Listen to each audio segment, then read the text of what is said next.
It was a formality. Aston Villa had very predictable beaten Manchester City 2-1 at Villa Park. Oh wait, that sounds strange. But maybe we need to get used to this narrative.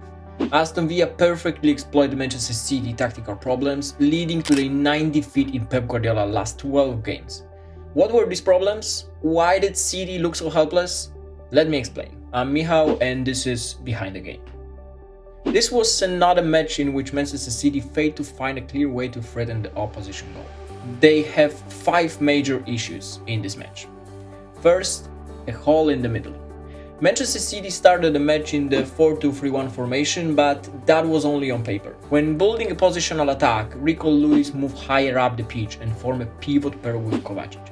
Meanwhile, Gundogan operated as a number 8. Although this tactic is well known, in this match the 3 central defenders played very wide, which created a huge gap between the defenders, especially between Akanji and Stones. Aston Villa took advantage of this mistake in the 6th minute, playing a quick throw into Duran, who was high up, and he took a shot. This was the first sign for City that the gaps between the defenders were too big. However, City did not change their tactics and were punished for it in the 70 minutes. Rodgers escaped Kovacic and used the space between Akanji and Lewis to run between the 2 defenders. This is how Aston Villa scored the first goal. It was only later that City's defenders started to play closer together, with Kovacic dropping deeper, creating the defensive fort to reduce the gaps between the defenders. Another problem is lack of progression in the midfield. When building a positional attack, Kovacic and Lewis often positioned themselves deep, even in front of Aston Villa attacking line. The passes to them were not bypassing any opponents and did not create progression. There was a huge gap in the center of the pitch that City's players were unable to fill. Although City had a numerical advantage of 5 versus 4, if every Aston Villa player had gone up high to press, they would have left one City player free in the middle. He should have been the one to receive the opening balls. But when Kovacic dropped deeper, City's attacking advantage disappeared. As a result, City struggled to create offensive opportunities, with Haaland often left alone. The next is lack of support from the fullbacks in attack. Manchester City played the majority of their attacks through the middle, 76% in this match. This was problematic as the central area is the most congested and difficult to penetrate. The key could be to get the fullbacks more involved. But City's tactics see the fullbacks dropping into the center and creating an advantage in this area, leaving the wingers to play on the flank. And Jack Grealish was able to create an advantage on the left wing, but Bernardo Silva, playing on the right, he is not a typical winger. He lacks pace, which means that City didn't attack on the right in this match.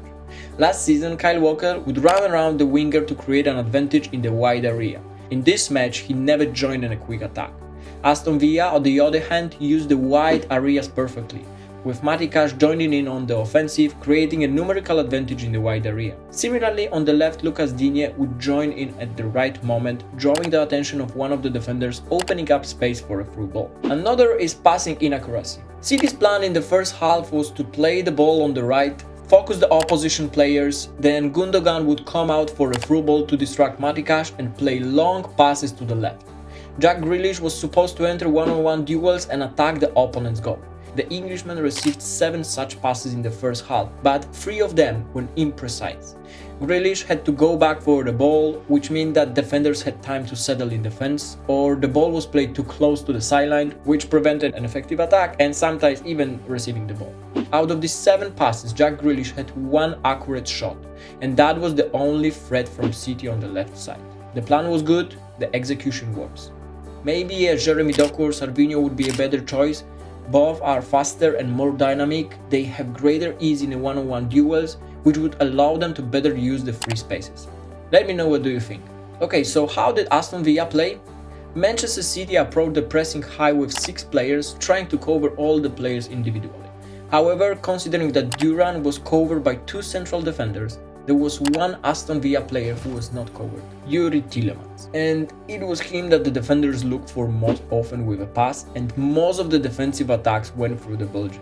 The pass to Tielemans was also a signal for all the central midfielders to come out from under the pressing and provide support. Toward the end of the match, Manchester approached the pressing even higher, where each player was covered individually all over the pitch. Then the ball was passed to Rodgers. He played perfectly with his back to the goal and waited until he received support from McGinn to pass the ball. In this way, Aston Villa built a positional attack.